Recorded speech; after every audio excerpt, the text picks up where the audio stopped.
যে এটা পড়বে বরকত পাবে, যে পড়বে না সে আফসোস করবে। আর যে এটা আত্মস্থ করবে পড়বে, ওয়ালা তাস্তাতিউহাল বাতালা ইয়ানি আস-সাহারা, ম্যাজিশিয়ান, কোন ম্যাজিশিয়ানের ম্যাজিক তার উপর কাজ করবে না, কোন ব্ল্যাক ম্যাজিক তার কাছে কিছুই করতে পারবে না। এই সূরা যদি কেউ তেলাওয়াত করে, এই সূরা কিয়ামতের দিন এই তেলাওয়াতকারীর পক্ষে আল্লাহর কাছে সুপারিশ করবে, এমনকি তর্ক করবে যতক্ষণ আল্লাহ তাআলা তেলাওয়াতকারীকে জান্নাতি হিসেবে ঘোষণা না দেয়। এর মতো মর্যাদাপূর্ণ সূরা তাওরাত, জাবুর, ইনজিল কোথাও আসেনি। আমাদের কেউ প্রশ্ন করে যে হুজুর শুয়ে শুয়ে কোরআন তেলাওয়াত করা যাবে? মানুষের মনে প্রশ্ন থাকে অনেক। তারপর বলে অজু ছাড়া কি কোরআন তেলাওয়াত করা যাবে মুখস্থ? অনেক প্রশ্নের সম্মুখীন হয়েছে আমি এটা। আমরা তো রমাদানে তেলাওয়াত করতেছি আলহামদুলিল্লাহ। আচ্ছা, আল্লাহ রাসূল সাল্লাল্লাহু আলাইহি ওয়া আলিহি ওয়াসাল্লাম তারতিলের সাথে তেলাওয়াত করতেন। তারতিল, ওয়ারাত্তিলিল কুরআনা তারতিলা, তোমরা তারতিলের সাথে তেলাওয়াত করো। তারতিলের মধ্যে দুইটা জিনিস থাকতে হয়, এক হচ্ছে ধীরে ধীরে, দুই হচ্ছে স্পষ্টভাবে। রিপিট, আবারও বলছি, তারতিল হচ্ছে ধীরে ধীরে পড়বেন, আবার স্পষ্ট, তখন এটা তারতিল হবে। আমি আর ম্যাগি, স্বাদ ও ভালোবাসা দারুণ জুটি। From Nestle. আমাদের বাংলাদেশে আলহামদুলিল্লাহ 1 দশক ধরে আমি বলে এসেছি যে তারাবির সালাতে খুব ধীরে পড়তে হবে, কোরআনের হক আদায় করে তারতিলের সাথে। আলহামদুলিল্লাহ অনেক বলার পরে এখন অনেক মসজিদে আলহামদুলিল্লাহ মসজিদ কমিটি সচেতন হয়েছে, ভালো কারীরা, হাফেজরা তারা খুব ধীরস্থির ভাবে পড়ায়। তারপরেও গ্রাম বাংলায় বা অনেক এলাকার মসজিদে এখনো এমন ভাবে কোরআন তেলাওয়াত করা হয় দ্রুত খতম দেওয়ার জন্য, এটা কোরআনের সাথে এক প্রকার বেয়াদবি হয়ে যায়। ইভেন মালয়েশিয়াতে অথবা ইন্দোনেশিয়াতে কোনো এক জায়গায় আমি একটা ভিডিও দেখলাম যে এমন ভাবে রুকুর উপরে সেজদা, আল্লাহু আকবার, সামি আল্লাহ, মানে 30 সেকেন্ডসে 2 রাকাত শেষ। আল্লাহ রাসূল সাল্লাল্লাহু আলাইহি ওয়াসাল্লাম 2 রাকাত পড়তে তাহাজ্জুদের নামাজে কত সময় নিতেন আমরা একটু দেখব। এইভাবে কিন্তু কোরআন তেলাওয়াত করতে নিষেধ করা হয়েছে, বরং আল্লাহ বলেছেন ওয়ারাত্তিলিল কুরআনা তারতিলা, কোরআনটা তারতিলের সাথে তোমরা তেলাওয়াত করবে। আল্লাহ রাসূল সাল্লাল্লাহু আলাইহি ওয়াসাল্লাম এভাবেই পড়তেন, ধীরে ধীরে স্পষ্টভাবে। ইয়ামুদ্দু বিহা সাওতাহু মাদ্দান, টেনে টেনে পড়তেন। আলহামদুলিল্লাহি রাব্বিল আলামিন, এই দেখেন টেনে পড়লাম। আর রহমানির রহিম, মালিকি ইয়াউমিদ্দিন, টানতেছি না? ইয়ামুদ্দু বিহা সাওতাহু মাদ্দান, টেনে টেনে পড়তেন। ইউকাত্তিউ কিরাআতাহু আয়াতান আয়াতান, প্রত্যেক আয়াত শেষে থামতেন, পজ দিতেন। This is called tartil, ওয়ারাত্তিলিল কুরআনা তারতিলা। আনাস রাদিয়াল্লাহু তাআলা আনহু বলতেন, রুব্বা কারিন লিল কুরআন ওয়াল কুরআনু ইয়ালআনুহু, কোরআনের অনেক তেলাওয়াতকারী আছে, তেলাওয়াতে সওয়াবের বিপরীতে লানত পায়। কোরআন পড়লে তো সওয়াব হওয়ার কথা, কিন্তু কোরআন তাকে কি করে? লানত করে। একটু মিলায় নেন নিজের সাথে যে আমাদের তেলাওয়াতটা কেমন। আচ্ছা, তাহলে রাসূল সাল্লাল্লাহু আলাইহি ওয়াসাল্লাম তারতিলের সাথে তেলাওয়াত করতেন, পাশাপাশি তিনি খুব সুমধুর কণ্ঠে তেলাওয়াত করতেন এবং তিনি আদেশ করতেন, যায়িনুল কুরআনা বিআসওয়াতিকুম, তোমরা তোমাদের গলায় যে আল্লাহ তাআলা সুর দিয়েছেন ওই সুর দিয়ে কোরআন তেলাওয়াত করো। যার যতটুকু সুর আছে, সবার হয়তো অত সুরেলা হবে না, যতটুকু, প্রত্যেকের একটা সুর আছে না নাই বলেন? যতটুকুই দিয়েছে আল্লাহ তাআলা আপনার গলায় সুর, ওই সুরটাকে ব্যবহার করে আপনি কোরআন তেলাওয়াত করবেন। রাসূল সাল্লাল্লাহু আলাইহি ওয়াসাল্লাম সুর দিয়ে কোরআন পড়তেন এবং তিনি বলেছেন, লাইসা মিন্না মান লাম ইয়াতাগান্না বিল কুরআন, আমার যে উম্মত সুর করে কোরআন পড়ে না সে কবু আমার উম্মত হতে পারে না, সুর করে পড়তে হবে। বারা ইবনে আযিব রাদিয়াল্লাহু তাআলা আনহু বলেন যে আমি একবার দেখলাম এশার নামাজের সময় ক্বারা রাসূলুল্লাহ ফিল ইশাই বিত্তিনি ওয়াজ যাইতুন, মানে ওয়াত্তিনি ওয়াজ যাইতুন ওয়া তুরি সিনিন, এই সূরাটা দিয়ে রাসূল সাল্লাল্লাহু আলাইহি ওয়াসাল্লাম দেখলাম একবার এশার নামাজের ইমামতি করতেছেন। বারা ইবনে আযিব রাদিয়াল্লাহু তাআলা আনহু তিনি বলতেছেন, এবং তিনি বলেন, ফামা সামিআতু আহাদান আহসানা সাওতাম মিনহু, আমার জীবনে এত সুরেলা কণ্ঠের অধিকারী কোন মানুষের তেলাওয়াত আমার জীবনে আমি শুনি নাই। বারা ইবনে আযিব রাদিয়াল্লাহু তাআলা আনহু রাসূল সাল্লাল্লাহু আলাইহি ওয়াসাল্লামের একজন সাহাবী, তিনি বলেন এশার নামাজে দেখলাম সূরা আত-তিন দিয়ে তিনি নামাজের ইমামতি করছেন, এত সুমধুর ছিল নবীজির কণ্ঠ, আমি আমার জীবনে এত সুমধুর কণ্ঠের তেলাওয়াত শুনি নাই।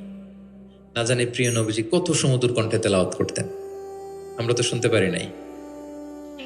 এবং রাসূল সাল্লাল্লাহু আলাইহি ওয়াসাল্লামের সুমধুর কণ্ঠের তেলাওয়াত শুনে মানুষ তো মুসলিম হয়েছেই, অনেক জিনও মুসলমান হয়েছে, অনেক জিন। মক্কার যারা গণক ছিল তারা জিন দিয়ে গণনার কাজ করত, জিনদেরকে উপরে পাঠাতো, ফেরেশতারা কি কনভারসেশন করে এগুলো শুনে আসতো, এগুলো এসে গণকদেরকে বলতো, গণকরা এগুলো বলে বলে মক্কায় বিভিন্ন ধরনের সংশয় তৈরি করত। কিন্তু যখন কোরআন নাজিল হওয়া শুরু হলো, আকাশের নিরাপত্তা জোরদার করা হলো, এখন আর জিনেরা উপরে যেতে পারে না, উপরে গেলে আগুনের গোলা ছোড়া হয় ওদের গায়ে। এবার জিনারা একটা মিটিং বসলো। তারা বলতেছে ঘটনা কি, আগে তো অনেক ফেরেশতাদের কথা শুনে এসে গণকদের বলে দিতে পারতাম, এখন তো এই সুযোগটা নাই, ঘটনা কি, হোয়াট হ্যাপেন? নিশ্চয়ই পৃথিবীতে এমন নতুন কিছুর আগমন ঘটেছে যেটার প্রভাবে ঊর্ধ্ব জগতের নিরাপত্তা বলয়কে আরো মজবুত করা হয়েছে। কি সেটা খোঁজো। খুঁজতে খুঁজতে খুঁজতে খুঁজতে একদল জিন রাসূল সাল্লাল্লাহু আলাইহি ওয়াসাল্লাম ওকাজের এক বাজারের দিকে যাচ্ছিলেন। ইন দ্য মিন টাইম ফজরের সালাতে তিনি নামাজের ইমামতি করছেন। ওই সময়ে একদল জিন পাশ দিয়ে যাচ্ছিল। হঠাৎ তারা দাঁড়িয়ে থমকে দাঁড়ালো, দেখে যে আল্লাহ রাসূল সাল্লাল্লাহু আলাইহি ওয়াসাল্লাম কোরআন তেলাওয়াত করতেছেন। এই কোরআনের বাণী তারা কখনো শুনে নাই। তারা শুনে অবাক, এবং এই তথ্য নিয়ে জিনদের সর্দারের কাছে যেয়ে বলল, ঘটনা তো এটার কারণে এখন আকাশের নিরাপত্তা বেশি, আমরা আর উপরে যেতে পারি না। তারা যেয়ে বলল যে আমরা ঈমান এনে ফেলছি ওই নবীর উপর, ইন্না সামি'না কুরআনান আজাবা ইয়াহদি ইলা রুশদি ফাআমান্না বিহ। তারা বলল যে আমরা কি আজীব কোরআন শুনে আসলাম, যেটা সত্যের এবং হেদায়েতের দিকে পথ দেখায়, এবং ওয়ালান নুশরিকা বিরাব্বিনা আহাদা, আমাদের রবের সাথে আমরা শিরক করব না, আমরা আর মুশরিক থাকবো না, আমরা ঈমান এনে ফেললাম। তাহলে আল্লাহ রাসূল সাল্লাল্লাহু আলাইহি সাল্লামের সুমধুর কণ্ঠের তেলাওয়াত শুনে শুধু মানুষ নয়, বরং জিনেরাও ইসলাম ধর্ম গ্রহণ করেছে। আল্লাহ রাসূল সাল্লাল্লাহু আলাইহি ওয়াসাল্লাম তেলাওয়াতের মাঝখানে মাঝে মাঝে খুব কান্না করতেন। বিশেষ করে রাতের নামাজে কান্না ভেজা কণ্ঠে তেলাওয়াত করতেন। আমরা কি করি? অর্থই তো বুঝতে পারতেছি না, কোথায় কাঁদবো আর কোথায় একটু আনন্দ পাবো। দেখবেন যে কাবা ঘরের ইমামরা যখন জান্নাতের আয়াত আসে, একটা ভিন্ন মাকামে পড়ে, যে মাকামের মধ্যে একটা খুশি প্রাণবন্ত একটা ভাব। আবার জাহান্নামের আযাবের আয়াত যখন আসে তখন কান্নার মাকামে পড়ে, এবং এমন ভাবে ডুকরে ডুকরে কাঁদে, মুসল্লিরাও কাঁদে। আল্লাহ রাসূল সাল্লাল্লাহু আলাইহি ওয়াসাল্লাম মাঝরাতে যখন কিয়ামুল লাইল, তাহাজ্জুদ এগুলো পড়তে দাঁড়াতেন, দীর্ঘ সময় কোরআন পড়তেন। এত দীর্ঘ সময় পা ফুলে যেত, হাত্তা তাতাফাত্তারা কাদামা, পা দুটো ফুলে মোটা হয়ে যেত। এরকম দীর্ঘ সময় দাঁড়িয়ে থাকতেন। আম্মা জান আয়েশা রাদিয়াল্লাহু তাআলা আনহা বলতেন, ইয়া রাসূলুল্লাহ, আপনার তো আগের পরের সব গুনাহ মাফ, আদতে ওনার তো কোনো গুনাহই নেই, নবীরা তো মাসুম, নিষ্পাপ, তারপরেও আপনি রাত জেগে এত কষ্ট কেন করেন? আল্লাহ রাসূল সাল্লাল্লাহু আলাইহি ওয়াসাল্লাম বলেছেন, আফালা উহিব্বু আন আকুনা আবদান শাকুরা। আয়েশা, আমি কি শুকরগুজার বান্দা হব না? মানে আমার আল্লাহ আমাকে ক্ষমার ঘোষণা দিয়েছে, ঠিক আছে, কিন্তু আমি কি শুকরগুজার হব না? আমার রোলটা তো আমি প্লে করব, আমার সর্বোচ্চ তো উজাড় করে আমি আমার রবের সামনে পেশ করব। মাঝরাতে তিনি দীর্ঘ সময় দাঁড়িয়ে তেলাওয়াত করতেন, পা ফুলে যেত। মাঝে মাঝে একটি আয়াত পরে থামতেন, সে আয়াত নিয়ে ভাবতেন, কাঁদতেন, বারবার কাঁদতেন, পড়তেন, তার দাড়ি ভিজে যেত।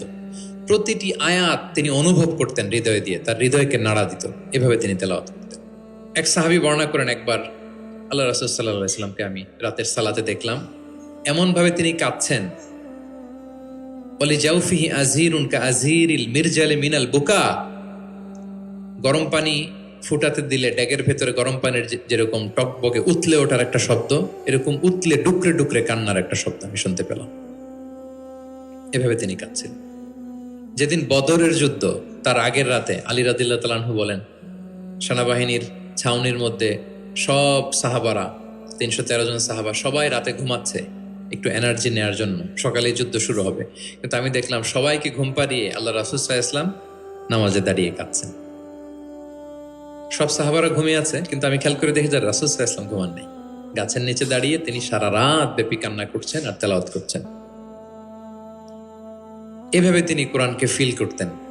আম্মা জান আয়েশা বলেন, রাতে এত কাঁদতেন মাঝে মাঝে তেলাওয়াত করতে করতে, হাত্তা বাল্লা হাজারা, জামা ভিজে যেত, হাত্তা বাল্লা লিহিয়াতা, দাড়ি ভিজে যেত, হাত্তা বাল্লাল আরদা, যেখানে সেজদা দিতেন জমিন ভিজিয়ে দিতেন কাঁদতে কাঁদতে। এবং রাতের সালাতে দীর্ঘ তেলাওয়াত করতেন, কিন্তু জামাতের নামাজ আবার অপেক্ষাকৃত সংক্ষিপ্ত করতেন, এটা সুন্নাহ।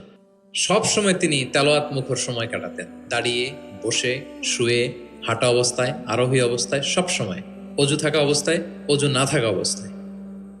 অজু চলে গেলেই রাসূল সাল্লাল্লাহু আলাইহি ওয়াসাল্লাম সাথে সাথে অজু করে ফেলতেন, কিন্তু অজু নেই ওই অবস্থায়ও তিনি কোরআন তেলাওয়াত করেছেন।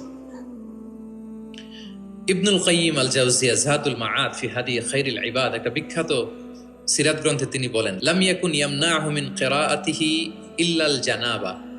গোসল ফরজ হয় যেই পরিস্থিতিতে, ওই পরিস্থিতি ছাড়া কোনো কিছু রাসূল সাল্লাল্লাহু আলাইহি ওয়াসাল্লামকে কোরআন তেলাওয়াত থেকে বিরত রাখতে পারত না। মানে গোসল ফরজ হয় কোন কারণে আপনারা তো জানেন। এরকম পরিস্থিতি হলে তিনি শুধু তেলাওয়াত করতেন। এছাড়া দাঁড়িয়ে, বসে, হাঁটছেন, আরোহণ করেছেন, অজু আছে কিংবা অজু নেই, সবসময় তিনি কোরআন তেলাওয়াত করতেন। মুআবিয়া ইবনে কুররা রাদিয়াল্লাহু তাআলা আনহু বর্ণনা করেন যে আব্দুল্লাহ ইবনে মুগাফফাল তিনি বলেন, একবার আমি রাসূল সাল্লাল্লাহু আলাইহি ওয়াসাল্লামকে দেখলাম যে তিনি উটের উপর চড়ে মক্কা বিজয়ের দিন উট হাঁকাচ্ছেন, উটের উপর বসা, তখন তিনি সূরা ফাতহ তেলাওয়াত করছেন, ইন্না ফাতাহনা লাকা ফাতহাম মুবিনা লিয়াগফিরা লাকাল্লাহু মা তাকদ্দামা মিন যামবিকা ওয়া মা তাআখার। তিনি বলেন যে আমি নিজে অষ্টম হিজরিতে মক্কা বিজয়ের দিন দেখলাম তিনি উট হাঁকাচ্ছেন আর পড়তেছেন ইন্না ফাতাহনা লাকা ফাতহাম মুবিনা, সূরা ফাতহ তেলাওয়াত করতেছেন। সুবহানাল্লাহ। তার মানে দাঁড়িয়ে বসে, অনেকে আমাদেরকে প্রশ্ন করে যে হুজুর শুয়ে শুয়ে কোরআন তেলাওয়াত করা যাবে? মানুষের মনে প্রশ্ন থাকে অনেক। তারপর বলে অজু ছাড়া কি কোরআন তেলাওয়াত করা যাবে মুখস্থ? অনেক প্রশ্নের সম্মুখীন হয়েছে আমি এটা। তার মানে আল্লাহ রাসূল সাল্লাল্লাহু আলাইহি ওয়াসাল্লামের জীবনী থেকে তো আপনি বুঝতে পারলেন যে কোনো কিছু আপনারা আটকাইতে পারবে কোরআন তেলাওয়াত থেকে, এক্সেপ্ট আপনার গোসল ফরজ হয়েছে, তখন পড়বেন না, তখন গোসলটা করে তারপরে পড়বেন। নিজ গৃহে তিনি তেলাওয়াত করতেন। আমরা অনেক সময় শুধু মসজিদে গেলেই কোরআনটা খুলে পড়ি, ঘরে আর পড়ি না। না, ঘরে পড়বেন। তিনি বলেছেন লা তাজআলু বুয়ুতাকুম মাকাবিরা, তোমাদের ঘরগুলোকে কবর বানায় রেখো না। কবরের মধ্যে তো কোনো আমল হয় না, মৃত মানুষ শুয়ে থাকে, পড়ে থাকে, আমল নাই, জিকির নাই, তেলাওয়াত নাই, তো ঘরগুলোকে কবর বানিও না। ফাইন্না শাইতানা ইয়ানফিরু মিনাল বাইতিল্লাযী তুকরাউ ফীহি সূরাতুল বাকারা, যে ঘরে সূরা বাকারা তেলাওয়াত করা হয় ওই ঘর থেকে শয়তান দৌড়ে পালায়। অনেক ঘরে শয়তান ডিস্টার্ব করে, শয়তানের জিনের আসর হয়। অনেক অনেক ফ্যামিলিতে আমাদের কাছে আসে জাদু টোনা, বান, ব্ল্যাক ম্যাজিক, কালো জাদুর যে সমস্যা। আপনি সূরা বাকারা পড়বেন, আল্লাহ তাআলা আপনাকে প্রোটেক্টেড রাখবেন। আপনাদের পরিচিতদের মধ্যে থেকে এরকম ঘটনা শুনছেন না যে ব্ল্যাক ম্যাজিকে আক্রান্ত? কোন সূরা পড়বেন? যারা খুব বেশি আক্রান্ত, অল্প সাউন্ডে সূরা বাকারাটা চালিয়ে ঘুমিয়ে পড়বেন, সারা রাত যেন তেলাওয়াত চলে। কোনো ব্ল্যাক ম্যাজিক আপনার ক্ষতি করতে পারবে না ইনশাআল্লাহ। অল্প সাউন্ডে MP3 করে কি করবেন? চালিয়ে রাখবেন। সূরা বাকারাকে খুব গুরুত্বের সাথে পড়তে বলেছেন আল্লাহ রাসূল সাল্লাল্লাহু আলাইহি ওয়াসাল্লাম। তিনি বলেছেন ইকরাউ সূরাতাল বাকারা ফাইন্না আখযাহা বারাকা ওয়া তারকাহা হাসারা ওয়া লা ইস্তাতিউহাল বাতালা। যে এটা পড়বে বরকত পাবে, যে পড়বে না সে আফসোস করবে। আর যে এটা আত্মস্থ করবে, পড়বে, ওয়ালা তাস্তাতিউহাল বাতালা ইয়ানি আস-সাহারা, ম্যাজিশিয়ান, কোন ম্যাজিশিয়ানের ম্যাজিক তার উপর কাজ করবে না, কোন ব্ল্যাক ম্যাজিক তার কাছে কিছুই করতে পারবে না। এজন্য ঘরে ঘরে কোন সূরা? সূরা বাকারা। এই বাকারার মধ্যে একটা স্পেশাল আয়াত আছে, 255 নম্বর আয়াত, যেটাকে বলা হয় আয়াতুল কুরসি।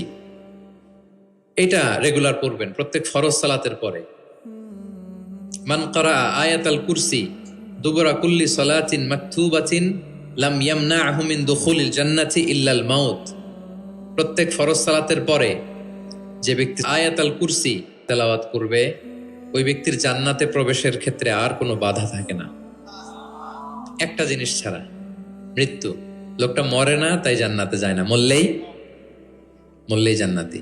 প্রত্যেক ফরজ সালাতের পরেই আপনারা পড়বেন। যারা পড়েন কন্টিনিউ করবেন, আর যারা পড়েন না মনে রাখবেন।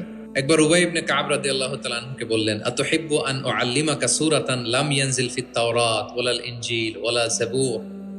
হে উবাই, তুমি কি চাও যে আমি তোমাকে এমন একটা সূরা শিখাবো যেটার মতো মর্যাদাপূর্ণ সূরা তাওরাতেও নাই, ইনজিলেও নাই, জাবুরেও নাই, কোথাও নাই, এত মর্যাদাপূর্ণ?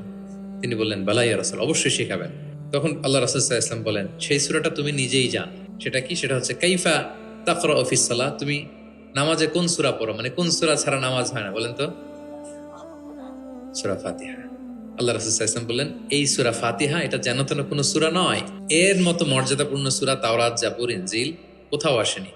ইন্নাহা লাহিয়া সাবউল মাসানি ওয়াল কুরআনুল আযীম, এটা নিত্য পাঠনীয় সপ্তবাক্য। সূরা ফাতিহায় মোট কয়টা বাক্য? 7টা। সবাই বলেন কয়টা? এটাকে বলে সাবউল মাসানি, মানে সব সময় পড়া হয় এমন 7টা বাক্য। ওয়ালাকাদ আতাইনাকা সাবআম মিনাল মাসানি ওয়াল কুরআনুল আযীম, এটা সব সময় পড়তে হয়। আবু হুরায়রা রাদিয়াল্লাহু তাআলা আনহু বলেন যে আল্লাহ রাসূল সাল্লাল্লাহু আলাইহি ওয়াসাল্লাম একবার আমাদেরকে উৎসাহ দিয়ে বললেন যে একটা সূরা আছে, এই সূরার 30টা আয়াত, এই সূরা যদি কেউ তেলাওয়াত করে, এই সূরা কিয়ামতের দিন এই তেলাওয়াতকারীর পক্ষে আল্লাহর কাছে সুপারিশ করবে। এমনকি তর্ক করবে যতক্ষণ আল্লাহ তাআলা তেলাওয়াতকারীকে জান্নাতি হিসেবে ঘোষণা না দেয়। বলেন তো কোন সূরা এটা? সূরা মুলক। হ্যাঁ। অনেক মানুষ আলহামদুলিল্লাহ, শতাধিক মানুষ দেশে বিদেশে এয়ারপোর্টে আমাকে দেখা হইলেই বলে যে শেখ আপনার সূরা মুলকের তাফসীর শুনে আমি সূরা মুলক মুখস্থ করেছি। আলহামদুলিল্লাহ, আমার সৌভাগ্য। অনেকে বলে যে সাইয়্যিদুল ইস্তিগফার আপনার আলোচনা থেকে শুনে মুখস্থ করেছি।